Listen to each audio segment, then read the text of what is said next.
दोस्तों, ओकिनावा के लोग 100 साल से ज्यादा उम्र तक जिंदा रहते हैं। दरअसल ओकिनावा जापान का एक आइलैंड है और इस आइलैंड के लोगों का 100 साल से ज्यादा जिंदा रहना पूरे विश्व के लोगों के लिए एक कौतूहल का विषय बन गया है। हर देश इस समय ओकिनावा के लोगों पर रिसर्च करना चाह रहे हैं कि वो लोग क्या खाते हैं, कैसे खाते हैं, उनकी लाइफ स्टाइल क्या है।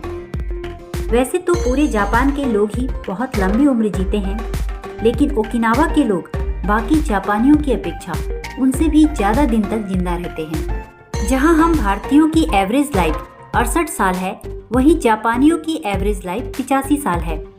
और जापान के ही एक द्वीप ओकिनावा के लोगों की एवरेज लाइफ 90 साल है। एक सर्वे के अनुसार जापान में 100 साल से ज्यादा उम्र तक जिंदा लोगों की संख्या अभी 50,000 से भी ज्यादा है।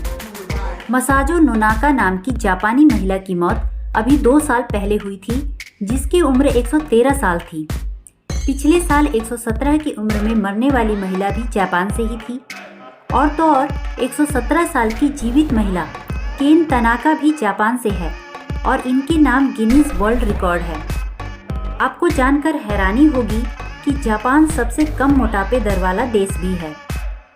ओकिनावा में जिनकी उम्र 100 साल से ज़्यादा होती है, उन्हें वे सेंटेनेरियन कहते हैं, और जो लोग 110 साल से ज़्यादा जिंदा रहते हैं, उन्हें वे सुपर सेंटेनेरियन कहते हैं।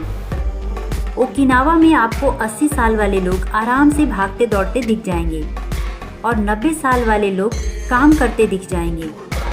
आपको जानकर ताज्जुब होगा कि बाकी दुनिया की अपेक्षा यहाँ 5 गुना ज़्यादा सेंटेनेरियन पाए जाते हैं। ओकिनावा में एक कहावत प्रचलित है, जिसे आप सुनेंगे तो आप भी उनकी उम्र का अंदाजा लगा सकते हैं। ओकिनावा के लोग कहते हैं कि आप 70 की उम्र में हैं तो आप बच्चे हैं, और 80 की उम्र में आप बस एक युवा हैं। 90 की उम्र में अगर आपके पूर्वज स्वर्ग से आपको इनवाइट कर रहे हैं, तो आप उन्हें बोलिए कि वो अभी और 100 की उम्र तक इंतज़ार करें, और 100 की उम्र के बाद ही आप इस पर विचार कर सकते हैं कि अब आपको अपने पूर्वजों के पास जाना चाहिए। इन कहावतों से आपको अंदाज़ा हो गया होगा कि ओकिनावा के लोगों की उम्र कितनी ज़्यादा होती होगी। हम भारतीय तो ऐसा सोच ही नहीं सकते। हमारे यहाँ लोग 60 की उम्र तक पहुँचते ही अपने जाने की बात कहने लगते हैं। ओकिनावा के लोगों की उम्र सबसे ज़्यादा तो होती ही है, साथ ही साथ वो सेहतमंद भी होते हैं। वो उम्र के अंतिम पड़ाव में भी एकदम फिट रहते हैं। दोस्तों, ओकिनावा के लोगों की लंबी उम्र होने के पीछे कई फैक्टर हैं, जैसे उनकी डाइट, उनका लाइफ स्टाइल वगैरह, लेकिन सबसे ज़्यादा महत्वपूर्ण फैक्टर है उनकी डाइट। तो चलिए हम सबसे पहले उनकी डाइट को ही जानेंगे, फिर बाद में हम उनकी लाइफ स्टाइल को भी जानेंगे। क्या पता हम भी उनकी डाइट को फॉलो करके लंबी उम्र के साथ साथ स्वस्थ रह सकें। ओकिनावन डाइट में वो लोग सबसे ज़्यादा फ्रूट्स और वेजिटेबल्स खाते हैं। वो वेजिटेबल्स और फ्रूट्स को 5 टाइम्स डेली खाते हैं। उनके वेजिटेबल और फ्रूट्स बड़े कलरफुल होते हैं। उन्हें वे कहते हैं ईटिंग रेनबो। वे शकरकंद या स्वीट पोटैटो बहुत खाते हैं। अपना 30% कैलोरीज वो वेजिटेबल और फ्रूट से हासिल करते हैं। वो ब्राउन राइस और मिलेट्स खाते हैं। मिलेट्स क्या होता है, ये हमारी सभी बीमारियों को कैसे ठीक करता है, इस पर एक वीडियो मैंने पहले बनाया है। उसका लिंक डिस्क्रिप्शन में दिया है, आप उसे वहाँ से देख सकते हैं। वो लोग फिश और सी फूड खाते हैं। वो इसे दिन में 3 बार खाते हैं। ये तो वो चीज़ें थी जो वो ज़्यादा खाते हैं, लेकिन अब वो चीज़ें जो वो कम खाते हैं। पहला है शुगर। शुगर तो वो इस्तेमाल ही नहीं करते, और अगर करनी भी पड़े तो वो केन शुगर इस्तेमाल करते हैं। WHO के हिसाब से हमें 50 ग्राम से ज़्यादा शुगर एक दिन में नहीं लेना चाहिए, जबकि हम इंडियंस करीब 70 ग्राम शुगर पर डे लेते हैं, और USA 126 gram sugar per day लेता है। जापानी लोग 56 ग्राम शुगर पर डे लेते हैं। और अब ओकिनावा के बारे में जान लेते हैं। ओकिनावा के लोग मात्र 19 ग्राम शुगर एक दिन में लेते हैं। अब आते हैं सॉल्ट पर। ओकिनावा के लोग 7 ग्राम सॉल्ट पर डे इस्तेमाल करते हैं। जापान में 10 ग्राम सॉल्ट पर डे इस्तेमाल होता है। इंडिया में हम 10 से 11 ग्राम सॉल्ट पर डे खाते हैं, जबकि WHO के हिसाब से 6 ग्राम से ज़्यादा सॉल्ट एक दिन में नहीं खाना चाहिए।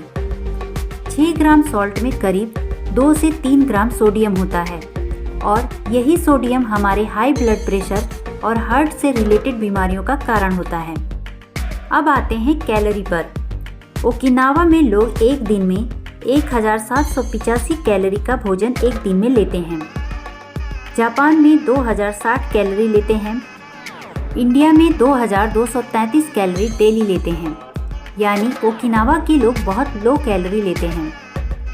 ओकिनावा के लोग अपने भोजन का 96% फूड पेड़ पौधों से प्राप्त करते हैं, जैसे fruits, vegetables, nuts, rice, millets वगैरह। इस 96% में से 90% अनप्रोसेस्ड फूड होता है और इस 96% में से 69% वो सिर्फ स्वीट पोटैटो खाते हैं। बाकी 27% में उनके बाकी सब्जियां, फल, राइस, नट्स, मिलेट्स वगैरह लेते हैं। ओकिनावा के लोग एक सैनपिन टी पीते हैं, जिसे हम जैस्मिन टी भी कह सकते हैं। ये ग्रीन टी और जैस्मिन फ्लावर यानी चमेली के फूल का मिक्सचर होता है। वो डेली 3 कप सैनपिन टी पीते हैं। इसमें बहुत ज़्यादा एंटीऑक्सीडेंट होते हैं जो हमारी सेल्स को बूढ़ा होने से रोकते हैं, यानी हमारी त्वचा को बूढ़ा होने से रोकते हैं। इसके अलावा वो वाइट टी पीते हैं। ये टी कैमेलिया फ्लावर से बनता है। इसमें 12 गिलास ऑरेंज जूस के बराबर एंटीऑक्सीडेंट होता है। अब आप सोच सकते हैं कि ये कितना तगड़ा एंटी एजिंग ड्रिंक है। इसके अलावा वो सिकुवासा फ्रूट को बहुत ज़्यादा यूज़ करते हैं। ये एक नींबू की तरह होता है। ये भी नींबू की तरह बहुत खट्टा होता है। वो लोग इसे पानी में मिलाकर बहुत ज़्यादा पीते हैं। ये भी नींबू की तरह सिट्रस फ्रूट है। हम इसकी जगह नींबू और ऑरेंज ले सकते हैं, लेकिन सिकुवासा में नींबू और ऑरेंज की अपेक्षा 40 गुना ज़्यादा पोषक तत्व होते हैं। वैसे इसका जूस अमेज़न पर अवेलेबल है। इसमें विटामिन सी होता है। विटामिन सी हमारी स्किन के लिए और हमारी एजिंग में कितना फ़ायदेमंद है, ये मैंने पहले ही एक वीडियो में बताया है। आप उसे देख सकते हैं, डिस्क्रिप्शन में लिंक दिया है। इसके अलावा वो ऑलिव ऑयल यूज़ करते हैं। ओकिनावा के लोग रेड मीट ना के बराबर खाते हैं। ये सी फूड, मछलियाँ, सब्जियाँ और फ्रूट्स ही खाते हैं। इनके भोजन स्टीम में पके हुए या बॉयल किए होते हैं। बहुत ज़्यादा ज़रूरत होने पर कम तेल में धीमी आंच पर पके भोजन लेते हैं। ये लोग खाने से पहले हारा हाची भूख बोलते हैं, जिसका मतलब होता है कम खाना। वे लोग अपनी भूख से 20% कम खाना खाते हैं, कभी भी पेट भर के नहीं खाते हैं। हमारा दिमाग हमें 20 मिनट लेट से बताता है कि हमारा पेट भर चुका है। इसीलिए ये लोग बहुत धीरे धीरे और खूब चबाकर खाते हैं, जिससे कि टाइम ज़्यादा लगे और ये ओवर ईटिंग से बच जाएं। ये लोग छोटे बाउल में खाते हैं और चॉप स्टिक से खाते हैं, जिससे ये कम खा सके। इनके भोजन में सूप जरूर होता है। सूप से पेट भरने की वजह से वे लोग कम खा पाते हैं। अब थोड़ा इनकी लाइफ स्टाइल के बारे में जान लेते हैं। ये लोग पब्लिक ट्रांसपोर्ट, पैदल व साइकिल से ज़्यादा चलना पसंद करते हैं। ये लोग साफ़ सफाई पसंद लोग होते हैं। ये मानते हैं कि साफ़ सफाई से हमें बीमारियां कम होती हैं। इनके यहाँ बचपन से ही बच्चों को हेल्दी फूड की इम्पोर्टेंस समझाई जाती है। सरकार द्वारा इन्हें डाइट को लेकर दिशा निर्देश दिए गए हैं और ये लोग इसका पालन भी करते हैं। ये लोग बैठकर काम करने की बजाय खड़े होकर काम करना पसंद करते हैं। तो चलिए, नए साल में हम भी इन्हें कॉपी करते हैं और अपनी उम्र को लंबा करने के लिए एक कदम आगे बढ़ाते हैं।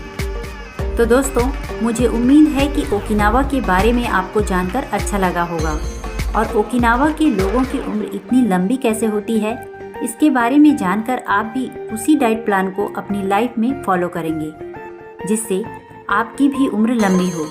तो दोस्तों, अगर आपको ये वीडियो अच्छी लगी हो तो इसे लाइक ज़रूर कीजिए और ज़्यादा से ज़्यादा लोगों में शेयर कीजिए, जिससे वे लोग भी इसी डाइट प्लान को अपनाएं और अपनी उम्र को बढ़ाएं।